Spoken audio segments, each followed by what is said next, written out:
Channel کو subscribe کریں اور بیل کے آئیکن پر پریس کر دیجئے تاکہ ہر نئی ویڈیو سب سے پہلے آپ حاصل کر سکیں۔ ایک بار درود پاک پڑھ کے کمنٹس میں اللہ لکھتے ہیں۔ اور یہ بات پکی ہے کہ آپ جب راہ خدا میں دیتے ہیں تو آپ کے رزق میں، مال میں کبھی کمی نہیں آتی۔ اللہ کے محبوب نے 3 چیزیں قسم کر کے کہی ہیں۔ حضور نے کچھ چیزیں ارشاد فرمائی تو ان میں سے 3 چیزوں کے بارے میں فرمایا کہ یہ تو میں اللہ کی قسم کر کے تمہیں کہتا ہوں، اور ان میں سے ایک شے یہ کہ ما نقص مال عبد من صدقہ، فرمایا میں اللہ کی قسم اٹھا کے کہتا ہوں کہ صدقے سے مال کم نہیں ہوتا۔ تمہارا کیلکولیٹر حساب یہی بتاتا ہے کہ جو ہے وہ کم ہو گئے ہیں، 100 میں سے 10 دے دیے تو باقی 90 رہ گئے ہیں۔ آپ کا اکاؤنٹنٹ بھی آپ کو یہ بتاتا ہے کہ اتنے لاکھ میں سے اتنے ہزار دے دیے، باقی اتنے رہ گئے۔ لیکن میرے حضور نے کہا میں اللہ کی قسم اٹھاتا ہوں کہ صدقے سے مال کم نہیں ہوتا۔ دوسری بات فرمائی کہ جو شخص مانگنا شروع کر دیتا ہے، سوال کا دروازہ کھول دیتا ہے، اس کی کمی پوری نہیں ہوتی، یہ بھی میں اللہ کی قسم اٹھاتا ہوں۔ اور تیسری بات میرے حضور نے قسم فرما کے یہ کہی کہ جو شخص کسی کو معاف کر دیتا ہے، کسی نے کوئی زیادتی کی وہ معاف کر دیتا ہے، تو حضور فرماتے ہیں میں اللہ کی قسم اٹھا کے کہتا ہوں اس کی عزت میں فرق نہیں آئے گا۔ تو یہ 3 چیزیں حضور نے قسم کر کے فرمائی۔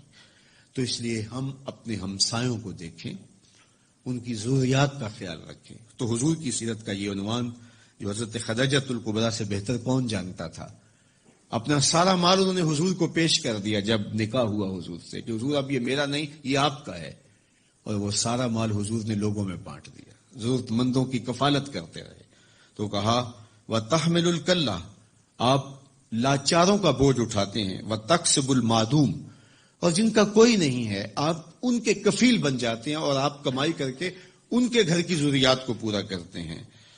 وَتَقْرِ الضَّيْفَ، اور آپ کی یہ خوبی ہے کہ آپ مہمان نواز ہیں۔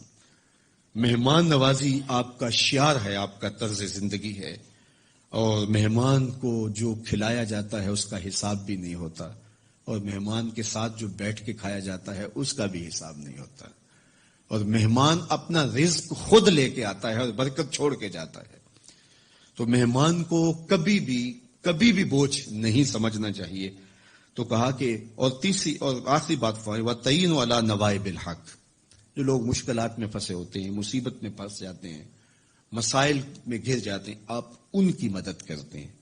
ابھی حضور اعلان نبوت نہیں کیا، ابھی پہلی وحی نازل ہوئی ہے، تو حضور کی ماضی کی سیرت کو حضرت خدیجہ الکبریٰ لوگوں کے سامنے رکھ رہی ہیں۔ آپ اس سے بھی پیچھے چلے جائیے۔ جب شب ابی طالب میں حضور کو حضور کے خاندان سمیت محصور کر دیا گیا، قریش مکہ نے حضور کو روکنے کے لیے بڑی کوششیں کی، لیکن حق کا یہ مسافر کبھی بھی رکنے والا نہیں تھا، بلکہ حضور کے چچا کو بلا کے کہا کہ اپنے بھتیجے سے پوچھو کہ تمہارا مسئلہ کیا ہے۔ دولت مال چاہیے تو ہمسائے لوگ مل کے اتنی دولت ان کو دے دیتے ہیں کہ کوئی کمی نہیں رہے گی، اور اگر کسی خاتون سے نکاح کرنے کی آرزو دل کے کسی گوشے میں ہو تو وہ بھی بتائیے، کسی سردار کی بیٹی سے نکاح کرنا چاہیں تو ہم اس کے لیے بھی حاضر ہیں، لیکن یہ بتوں کی مخالفت چھوڑ دی جائے۔ تو جب بہت ساری باتیں کی سب نے مل کے کی، اور جو ہے وہ دباؤ بھی ڈالا کہ اگر نہیں یہ کرتے تو پھر حالات کی تلخیاں اور جو کچھ ہے وہ آپ کے سر پہ ہوں گی۔ تو حضور کے چچا جناب ابو طالب حضور کے پاس آئے، تو ان کی طبیعت پر کچھ بوجھ تھا، تو انہوں نے کہا کہ بھتیجے میں اکیلا اتنے قبائل کے ساتھ لڑائی کا بوجھ نہیں اٹھا سکا، میری کمر کمزور ہے۔ تو حضور علیہ الصلوۃ والسلام کی خدمت میں انہوں نے کہا کہ وہ تو اس طرح کی باتیں کر رہے ہیں۔ تو آقا کریم نے جو جواب دیا وہ سنیے۔ آپ نے فرمایا یا امی لو وضع الشمس فی یمینی والقمر علی یساری، اگر وہ سورج میرے دائیں ہاتھ میں رکھ دیں اور چاند کو لا کے میرے بائیں ہاتھ میں رکھ دیں اور دنیا بھر کے خزانے میرے قدموں میں ڈھیر کر دیں، میں کبھی بھی حق کو باطل اور باطل کو حق نہیں کہہ سکتا۔